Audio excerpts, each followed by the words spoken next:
All right, can you hear me out there? Yes, okay. So welcome, ladies and gentlemen. I'm going to do something different. Rather than sit here and read a paper that ends with my conclusions, I'm going to leave the concluding to you. And the way I intend to do that is through using something called the case method. The case method is an approach to teaching that I use very frequently with my students in the Marine Corps School for Lieutenants called the Basic School out in Quantico, Virginia. And what it means for you is I'm going to put you in the role of somebody from history who has to solve a particular problem.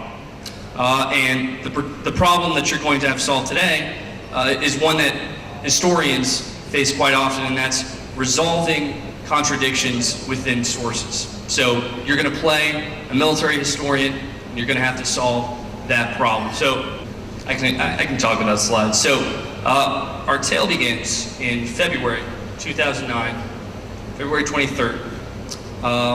And you are playing, again, a military historian. In fact, you're playing me, playing Mr. Damien O'Connell. You are a senior at the University of Arizona, and you're studying military history.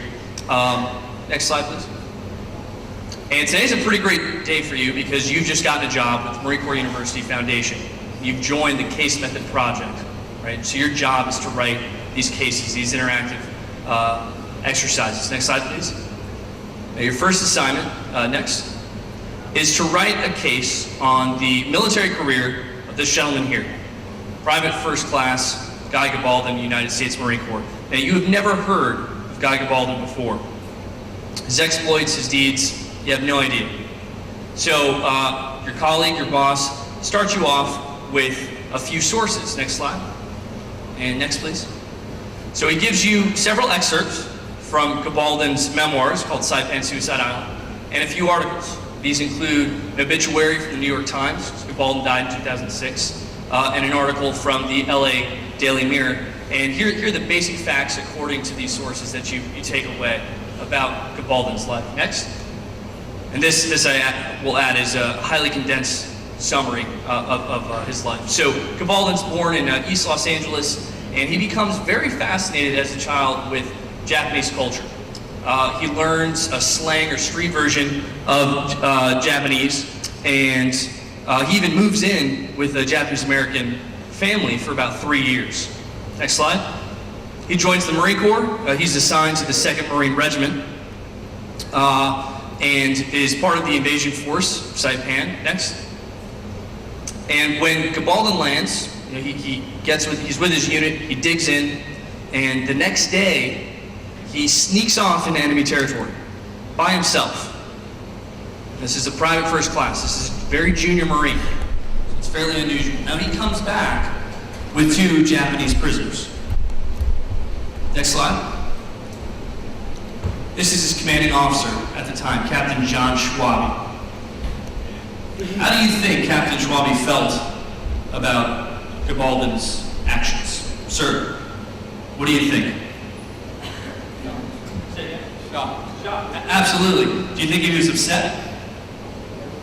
He was, and he said to Gabaldon, if you ever do that again, I'll shoot you myself. Next slide. So Gabaldon goes out the next day and does it again, bringing back more prisoners. So at this point, Schwabe says, all right, I'm going to let you go. You're bringing back prisoners. This is a very rare thing. We've taken very few Japanese servicemen prisoner at this point in the war, so you're getting results. I'm going to let you keep doing this. That's exactly what Gabaldon does. So throughout the Battle of Saipan, he's going into the jungle, he's going to caves, and he's taking Japanese POWs. Next. He's also taking lots of civilians. I don't have firm figures for the civilian population at the time of the battle. I'm thinking it's about 15 or 16,000. This consists of Okinawans, Koreans, Chamorros, Carolinians. So he's bringing a lot of these folks in as well. Next. Now on 7 July, the Japanese they're on their last legs. The battle's not going very well for them. They've been pushed back to the northern end of the island. They decide to launch the largest bonsai attack, suicide attack in the war. And it's defeated. The next day, on 8 July, Gabaldon claims to have taken 800 prisoners at once. 800, by himself.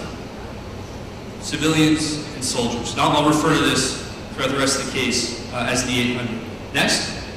Now, apparently there are some witnesses on hand, and Lieutenant James Hyde from the Division Intelligence Section apparently saw Gabaldon do this. He said, "I was there when Guy brought in the 800 prisoners.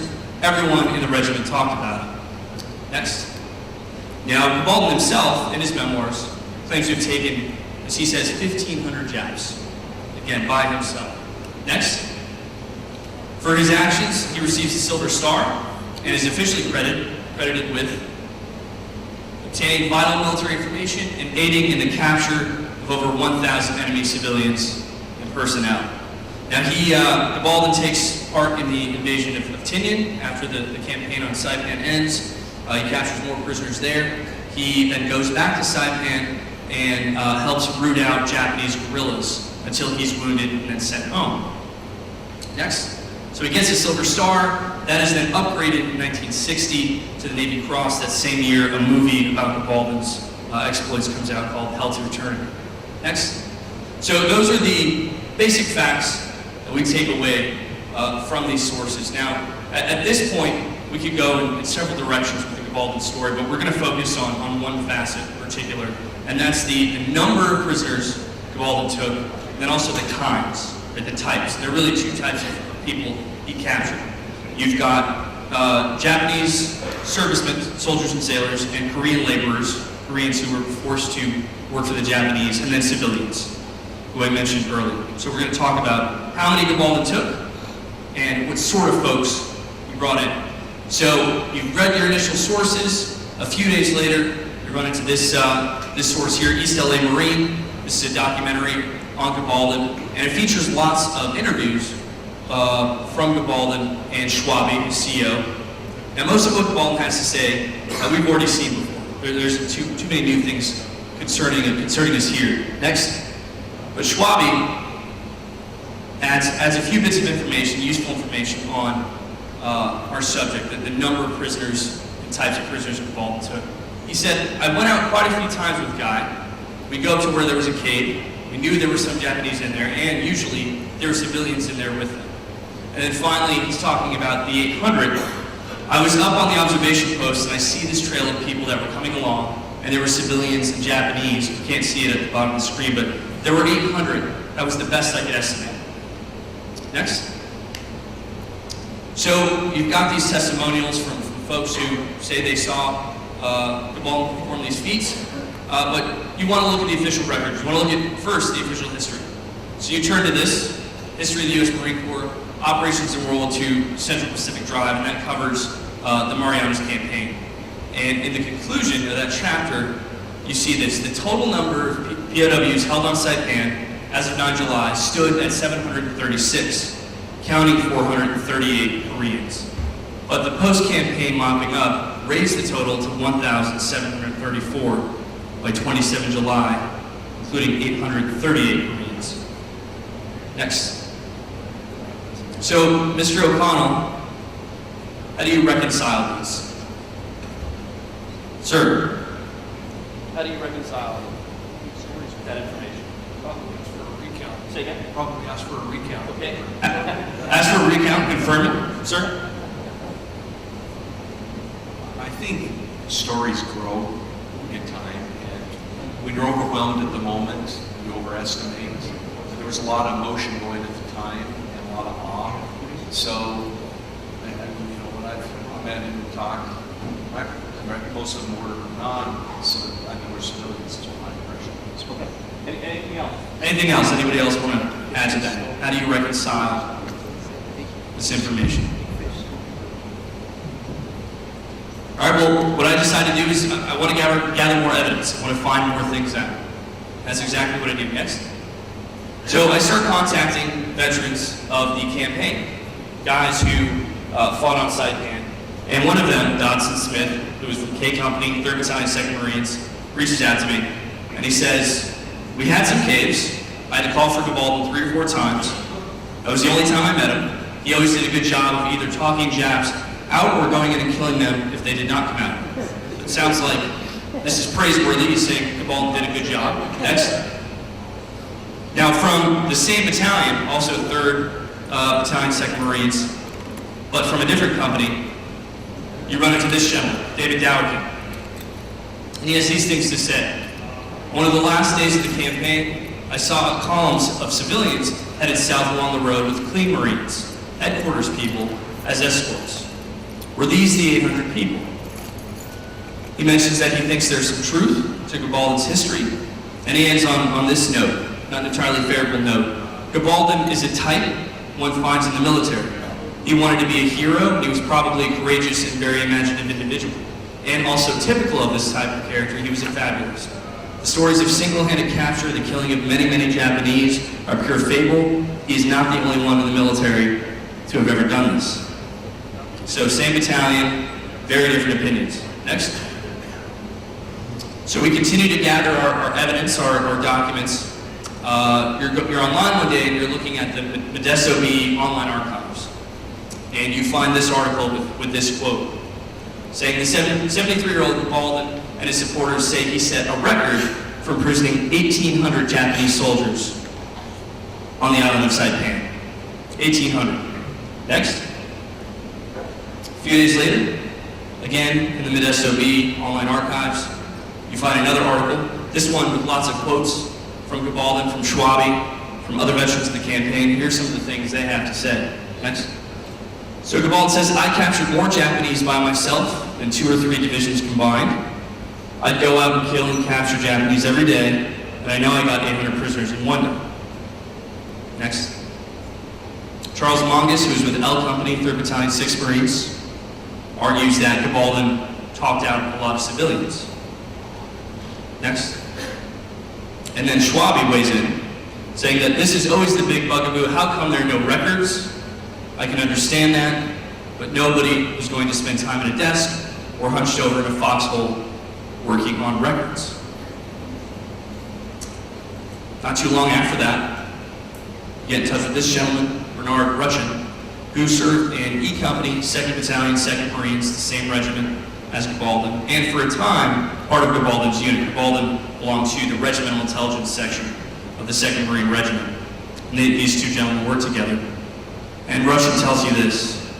One night he brought a guy in, that's all I can verify.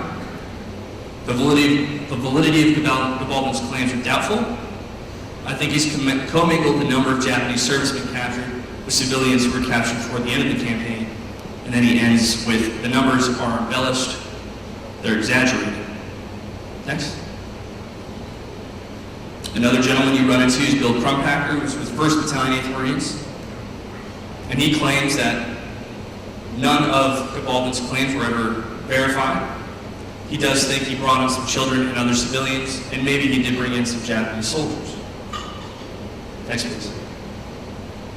So, our job is, pretty crystal clear. We know exactly what happened, right? This isn't confusing at all. No, in fact, you're left feeling very confused. You have all these different accounts. You're not really sure what's the truth. So you decide to go to Quantico, Virginia, to visit the Marine Corps archives there and see if you can look at the source documents, right, the documents written after the Battle of Saipan to get at the truth. Next. So one of the things you look at are the daily dispatch summaries from the Northern Troops and Landing Force. This is the headquarters for the invasion force of Saipan. And you're looking at the period in particular from 6 July to 10 July, which covers the period in which Gabaldan captures his 800. So you look at a few days before and a few days after. Now I want you to take a look at the numbers and say civilians interned to date, and then below that, military personnel captured to date. So this is 6 to 7 July, 1800 to 1800, or 6 p.m. to 6 p.m. Next. 7 to 8 July. You notice there's a 905-person increase in civilians interned, a 27-person increase in military personnel. Next. 8 July to 9 July, 712 and 79. Next. And then finally 576 and 105. So numbers are certainly going up. Next. looking through these documents, you find something that strikes your eye. This is an intelligence report and written after the battle, and it's got a chronology of events.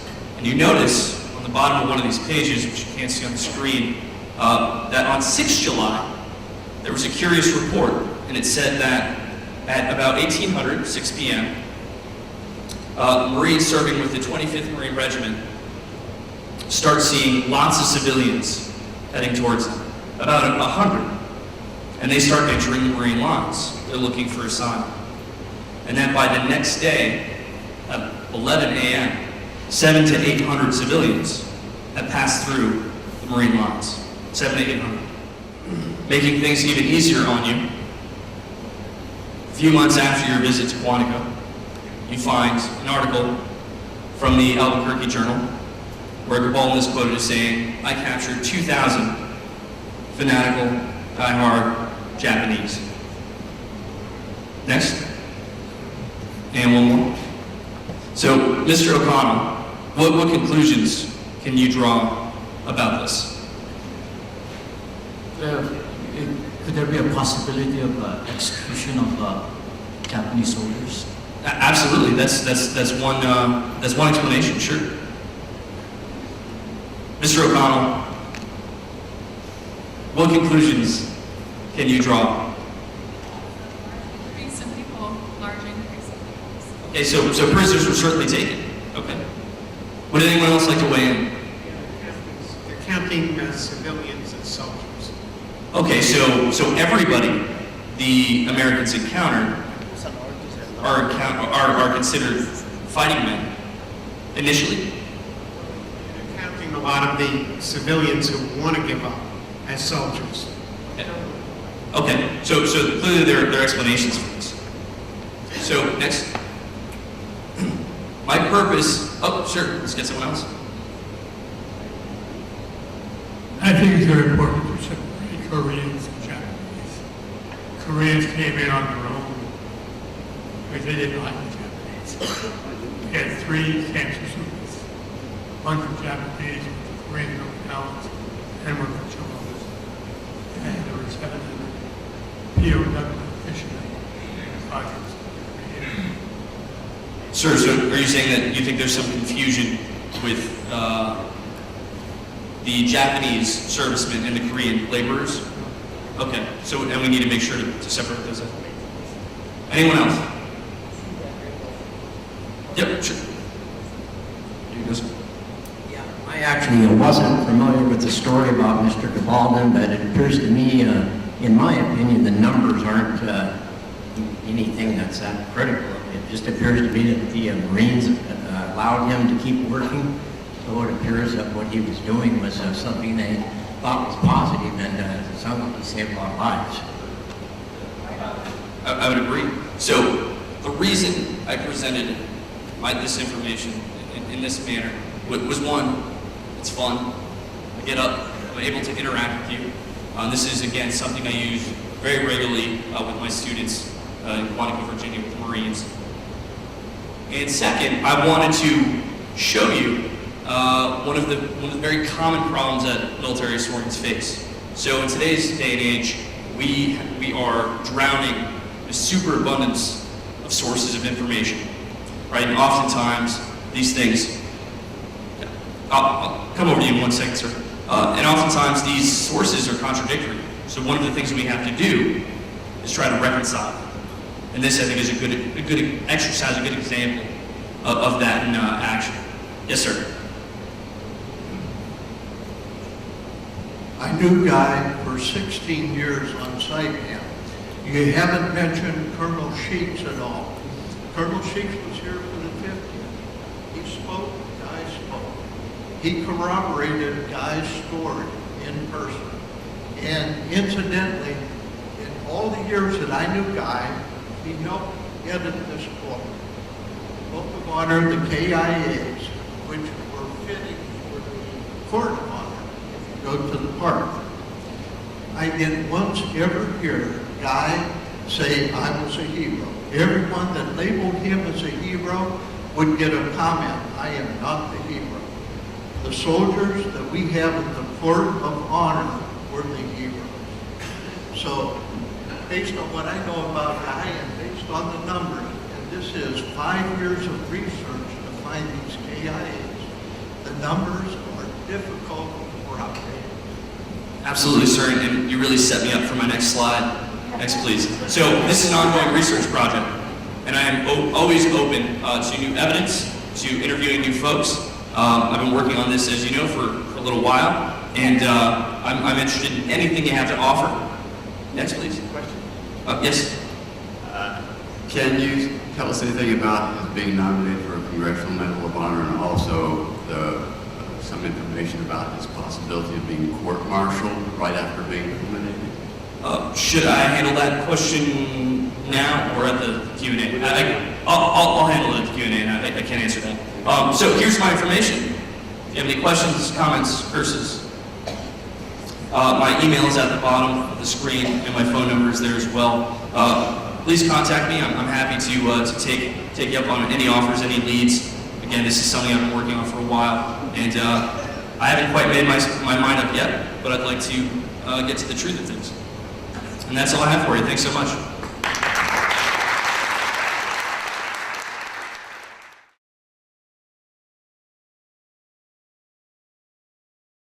Thank you very much. It's a great honor to be invited here.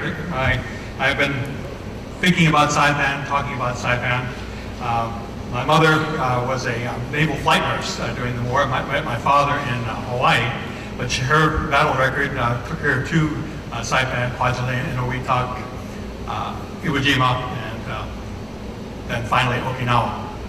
So some of the people we just heard about from Kathleen, it's possible even that one of the people in that group might have been flown by my mother back to Hawaii. So I want to thank you again for the opportunity to speak. And today I'm going to try to address the story of the Japanese on Saipan, particularly the story of the Japanese soldier. But let me just begin with sort of general overview history. Let me have quite clearly, sorry, how close? Okay, I feel like I'm about to eat this giant microphone here. Thank you. I apologize for not being experienced with the mic. It has been said time and time again that, as we heard in the moving marks of our earlier speakers today, that Saipan was the battle that defined the character of the Pacific War. And in the course of nearly a month of bitter conflict in June and July 1944, U.S.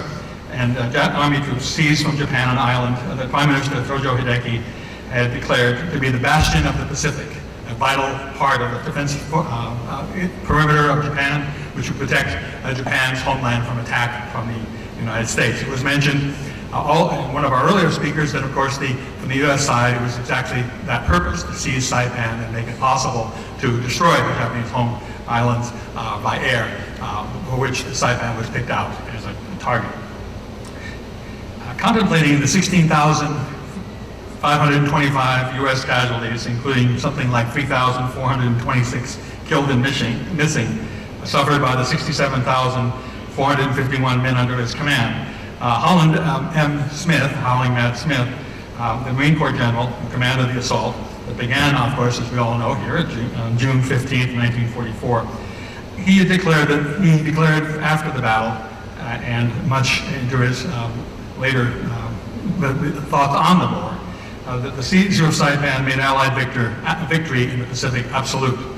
He said, "I have always considered Saipan the decisive battle of the Pacific offensive." And in the real sense, Saipan was not the fortified bastion that the Japanese High Command claimed.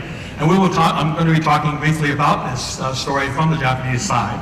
But let me just begin with the High Command, who often get the credit or the blame for this conflict. I apologize for the rather feeble attempt to show Saipan to this audience. And we are familiar with the general maps of Saipan. And I will refer to this very generally. This is not a campaign history of the battle, but it is going to be an examination of some of the ideas that the Japanese experienced during that battle. I won't ask you to read the Japanese, but the Japanese study of the Battle of Saipan has been extensive. And we are all in debt to the tremendous number of Japanese scholars who have attempted to try to pin down issues that we'll be looking at briefly this morning.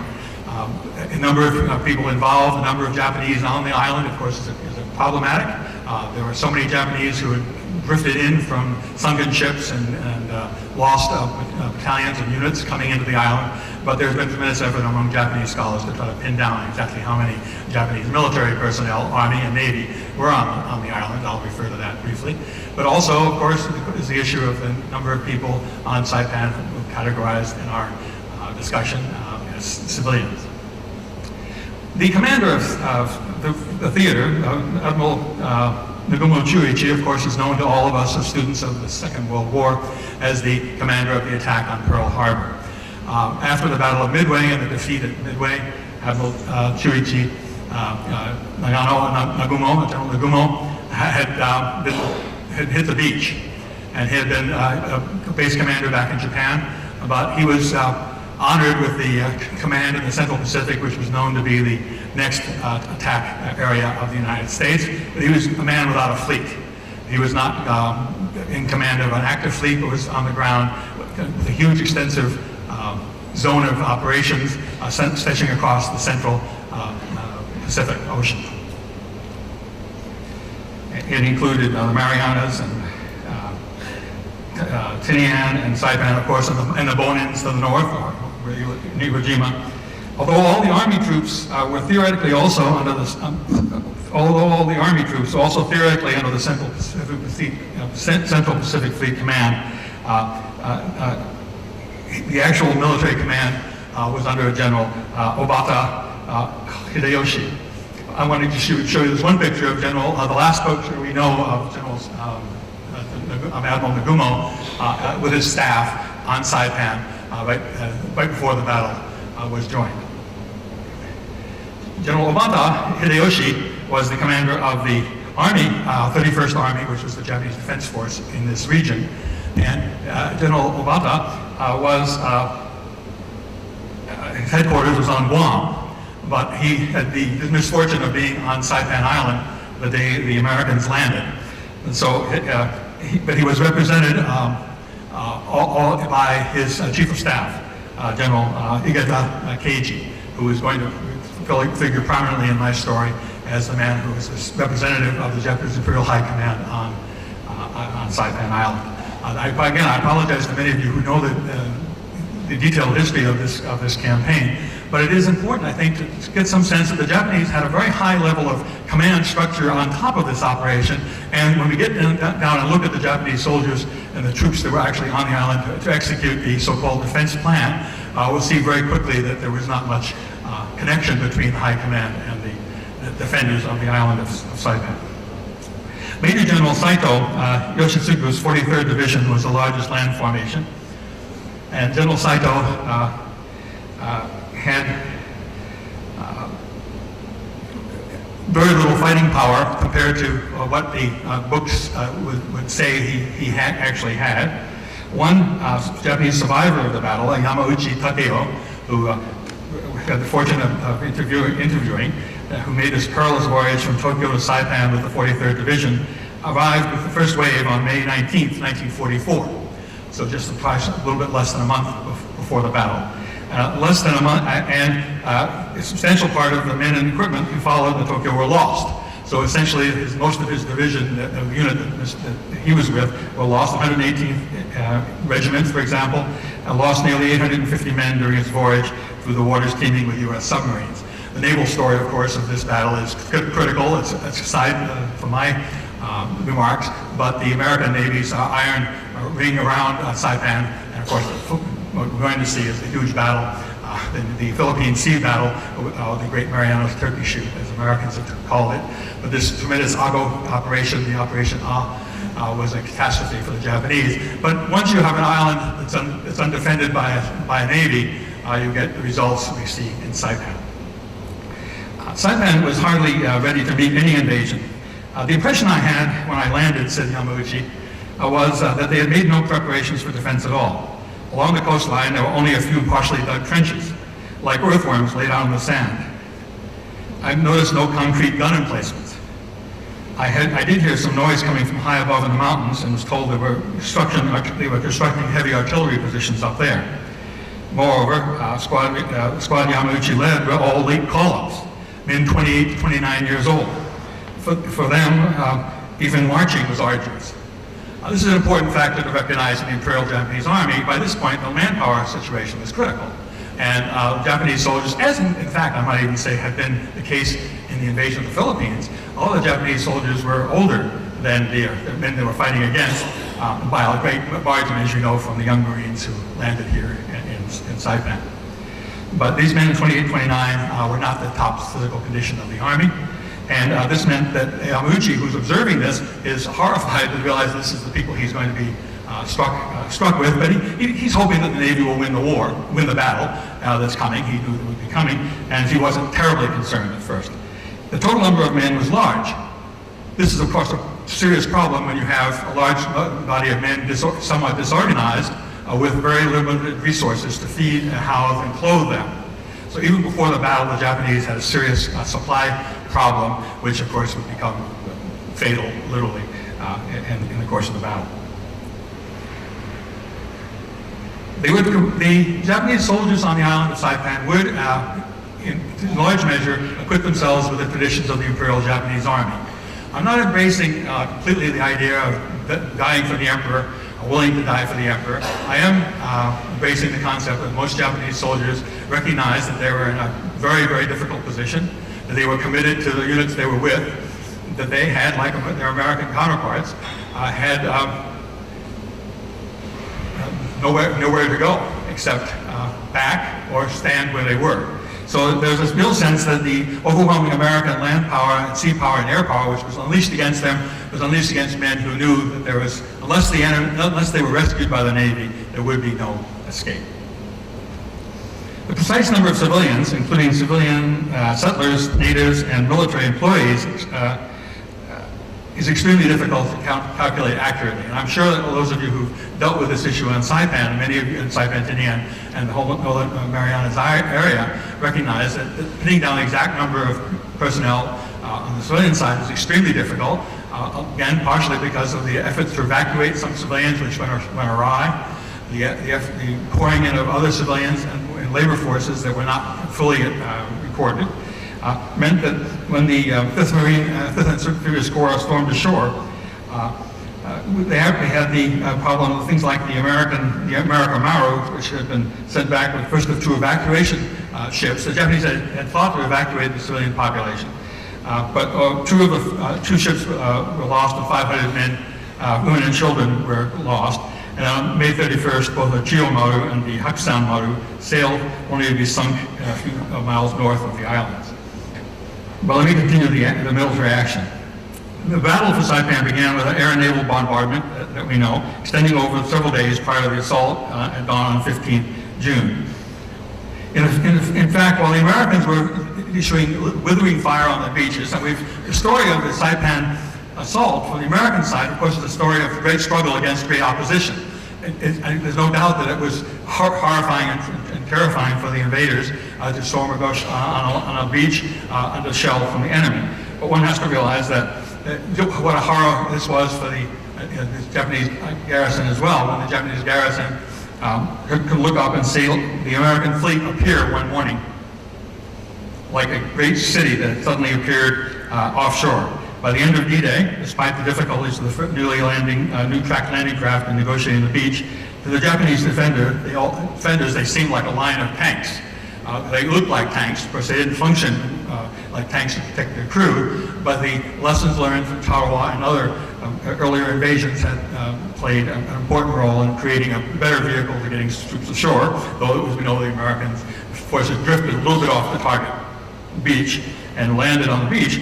But as we heard this morning, what do you do when your objective sites and your objective landmarks have been eradicated by naval bombardment? It's not clear what you do next, and it took those Marines to move forward. On the night of the 16th, General Saito, commander of the garrison, ordered a night attack. an immediate repulse of the American forces at the beaches was his only prime defense plan. And the result was a miserable repulse. Japanese soldiers bursting from their spider holes, mowed down in the face of the concentrated American artillery, speaking traces and blazing lights. American forces kept coming ashore, and Japanese soldiers were engaged in a desperate battle for several more, but ultimately was a 3-week struggle to get leading up to what is going to become the famous final attack. And understanding the conditions on Saipan from the very beginning, almost from the beginning of the campaign, and from the beginning of the battle, the Japanese Imperial General Headquarters in Tokyo had been informed by General Igata, Chief of Staff of the 31st Army, on the real conditions on Saipan. He was going to be cabling on the 26th that even the conditions that prevail at that particular moment are catastrophic. And the whole campaign has gone astray. I'll go back for a couple. I've got several more, but I want to mention this, that for the Japanese High Command in Tokyo, almost the disaster of the naval operations in the Battle of Philippine Sea and the loss of the Japanese carriers and forces of the Japanese ground air forces, Imperial Naval Air Force, essentially guaranteed that Saipan could not be retaken. But they didn't inform Saipan of this fact. Saipan was unaware, not fully aware at least, that the island has been abandoned almost immediately by Tokyo. You remember that General Tojo has declared this to be an unsinkable bastion, the key to the empire, and to admit that the key to the empire is about to be lost to the enemy, or has been lost to the enemy, is something which General Tojo and the High Command was not prepared to tell the Japanese people about. The result, of course, of this campaign will be that Tojo is going to be dismissed as Prime Minister and replaced after the battle. But as early as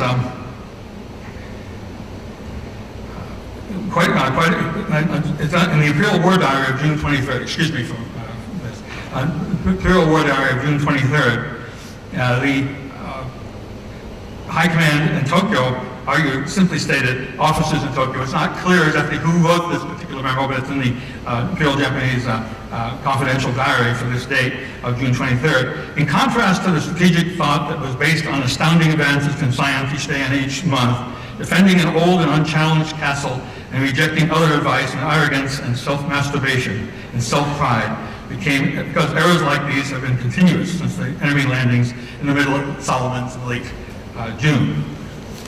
Talking about Bougainville, I think, at that time. The Japanese High Command was aware that their whole defense strategy was a disaster. At least some officers were prepared to say that or write that out, but the nation was not going to be informed of this.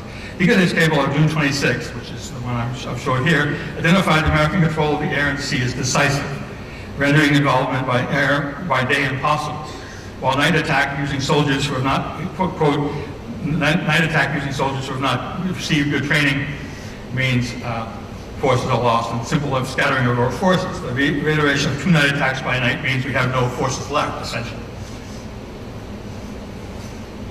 He reported the conditions in great detail, so that's pretty much out of focus. I won't bore you with that. But he wrote back in his report, as if the real situation on Saipan Island, while shot at from our 4 directions, the enemy's artillery and bombardment strength is extremely large. I won't read the whole statement, but it's up there on the wall. Communications were aggressively made impossible by low-flying aircraft. Of course, American spotter planes spotted the Japanese concentrations and called in naval gunfire and artillery fire from the landed American troops. Igate reported a series of unique points for the Saipan battle, almost as if he was teaching them for the next lesson, having already given up on this particular battle, that the 11,000 defenders had arrived only late in May and early June as survivors of sunken ships.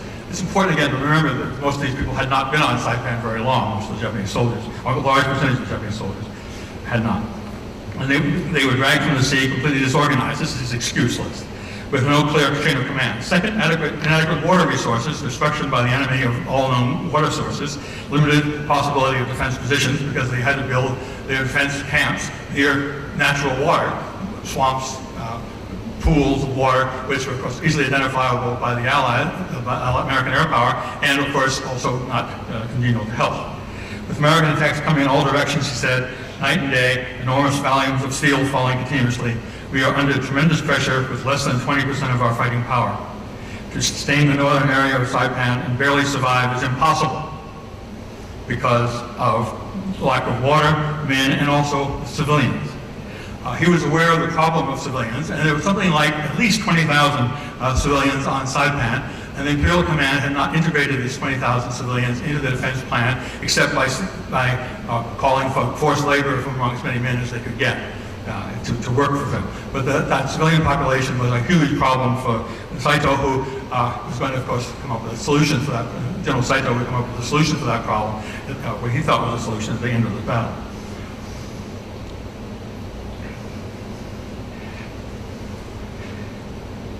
He gets to send a final radio telegram when the decision was made to launch what we've come known as the final Banzai attack, the suicide attack on July 6th and 7th.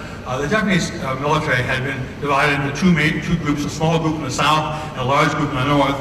This was not fully acknowledged in the cables sent out by General Saito in their comments to the troops.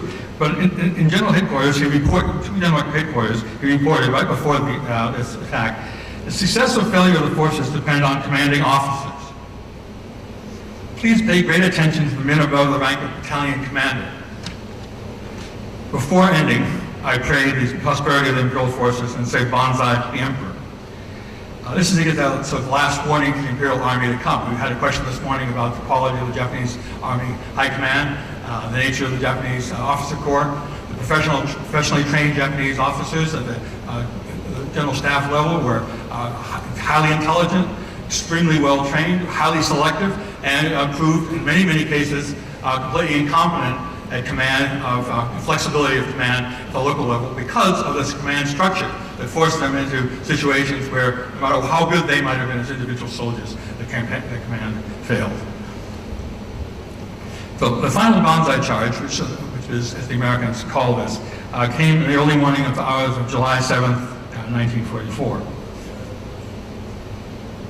It's taken on mythic proportions. According to the New York Times, describing the battle nearly a year after the fact, quote, Japanese poured through the gap in the line for the 27th Division like crowds swarming into a field like for a football game. Some were armed only with bayonets, lashed to bamboo spears and sticks. Some were unarmed, but all were screaming Banzai, Banzai, and 7 lives for the fatherland. The 1st Battalion Commander, William J. O'Brien, the famous story of Commander O'Brien, we reported to have held his position at the last, refused to retreat, and when last seen was standing upright, firing into the enemy ranks. This tremendous rush of Japanese overwhelming the American base camp that came through a gap about 500 yards wide, detected by Japanese scouts who were sent out from what looked like a beaten Japanese force the night before this attack. And they went through all the way to Tanaban village. One American Army major said it was like a movie stampede in the old Wild West movies. We were just the cameramen. Using the vernacular of the war, these Japs just kept coming and coming and didn't stop. I didn't make a difference. If you shot one, 5 more would take its place. The Japs ran right over us. Again, that impression, this human storm experienced by the Americans in the early morning looked very different from the Japanese side. It's never been accurately determined how many Japanese actually took part in this charge, but it's likely that the number was about 3,000. Made up of ragtag units and remnants of the 43rd Division, all 3 regiments, field hospital and command units, all the headquarters units, and as well as some mountain artillery with no artillery, and troops and supply men gathered and assorted naval personnel thrown into the last charge. Noda Mitsuharu, a naval enlisted man who had been on board, had begun the war actually on Admiral Isoroku, Tojo Isoroku's flagship Nagato. He was in Nagato in the harbor in Tokyo when the reports of the Pearl Harbor attack came in. A bright young man. He was in charge of the Japanese cash, the pay cash for the entire Central Pacific area. He was sent to Saipan to be the paymaster for General Admiral Nagumo, and so he had a huge amount of cash with him and the pay books for everybody to make sure that people were paid. So he was a vital person sent to this area. Of course, there was no place to spend the money, and there was no opportunity to really send the money home either. But he found himself caught up in this attack. His version of the events was the following. Our last stand, it ends up in the last stand at Jigokudani, the Valley of Hell, as Japanese historians refer to this, Japanese veterans refer to this. Headquarters sent out its final message and then destroyed the radio. So that's so much for his pay duty. The telegram included the following lines from Admiral Nagumo. Whether we attack or whether we stay where we are, there's only death. But realizing that in death there's life, let us take this call to assault on Japanese manhood. I shall advance upon the Americans to deliver this final blow and leave my bones upon Saipan. I just said it was from General Nagumo. Actually, it was sent out by Nagumo's headquarters, but it was actually the command of General Saito's last command. And the American attack at this time is in I know other, you see that white, the so-called Jap Banzai attack in the northwest, Market Point and the Banzai Cliff is to the north, and then the south is another area of Japanese concentrations. Tokyo Defense, when they heard about this original attack, it said, well before Saito decided that there was no alternative to what they called Gyokusai. The Saipan Defense Force should carry out Gyokusai. It's not possible to conduct the hoped-for direction of the battle. The only thing left is to wait for the enemy to abandon their will to fight because of the Gyokusai of the 100 million. The Gauls guessed with 100 million on it. That's the entire population of the Japanese nation. And at this moment, there's a declaration to the entire Japanese people, essentially, that this is what fate will await you. This is the opportunity you have to serve your emperor. We're going to hear more about that in the session after this one. But the last days of the Battle of Saipan, of course, are about 20 members of the headquarters battalion that I mentioned before, the headquarters unit, took part in that battle for this suicide attack, rather. They had one bottle of Suntory whiskey, a Suntory square bottle, one left, someone had saved it. They all drank that, and polished it off among the 20 of them, and they smoked their last tobacco, Hikari brand, they'd saved the best for last. And according to the first person, we were even able to smile. Maybe we were still together as a group. I even had the feelings of superiority, for we were going to do something we had to do. On July 7th at 4 a.m., we started. Together we headed toward the enemy camp. Navy men were along the seaside. We may have advanced 500 meters. We were not going to attack enemies. We were ordered to go there to be killed. Some probably might have even gone completely drunk, just to overcome fear. But this was that last taste of Suntory whiskey. That last taste was wonderful. It was a kind of suicide mission. It wasn't an attack. We didn't crawl on the ground. The bullets were coming towards us. We advanced standing up. These men had all lain on the ground when the Americans landed on that first night and tried to get away. When Saito ordered the attack, most of the men were crawling the other way that first night and not charging into the battle. Now there was no point, and they had almost no water. If you think of the weather today, how extraordinarily hot, uncomfortable it must have been. A beautiful full moon last night reminded me of the romance that's been attached to this kind of suicide attack by night throughout Japanese literature, going back to ancient times, but certainly in the Second World War, over and over again, this occurs. We had hardly any arms. We had only shovels. Most had only shovels. Some had sticks. I had bullets in my stomach. I was hit by machine gun fire, 2 bullets in my stomach, one passing through, one lodging in me. I didn't suffer pain, none at all. my shoes just became heavy. I couldn't go to my feet. I tried to remove them, but my arms couldn't reach my feet. I saw an American soldier lying next to me, a knife at his belt, but I drew that, but still I couldn't reach my shoes. I took a stick from my hand to a dead Japanese soldier and tried the knife to strip off the cloth. I didn't know how many hours it took. Eventually I was able to cut my shoelaces, but I still couldn't rise. My trousers weighed so much they pulled me down. That's it, I thought. Then I saw a group of 4 or 5 men, Japanese, crawling towards each other on their hands and knees. Their heads were now all close together. One of them had a hand grenade. He held it upward in his right hand and called out an invitation to me. Hey sailor, won't you come with us? I said, I have my own hand grenade, please go ahead. I don't think the humor was there at the time, but in telling the story, the horror and the humor was there. I heard "Long live the Emperor" and the explosion of a hand grenade at the same instant. Several men were blown away, dismembered into bits of flesh. I had my death at an appalling sight. Their heads were all cracked open and smoke was coming out. It was a horrible way to die. Post-war figures for Japanese casualties on Saipan vary considerably.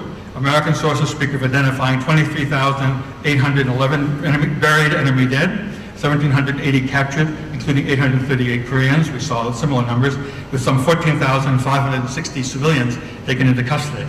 One Japanese source claims that 41,244 out of a total of 43,682 defenders from all units, Army and Navy combined. The problem here, and all the statistics here, is that the Japanese Army and Navy don't mesh the figures well together. They have separate histories in many, many cases. And so the result is you have to add them together yourself to get the numbers. We heard problem about that sources earlier. Is in such as this terrific casualties between 15 July and 15 June and 15 July 1944, these number of soldiers died in the battle. The one point I wanted to make before we go is that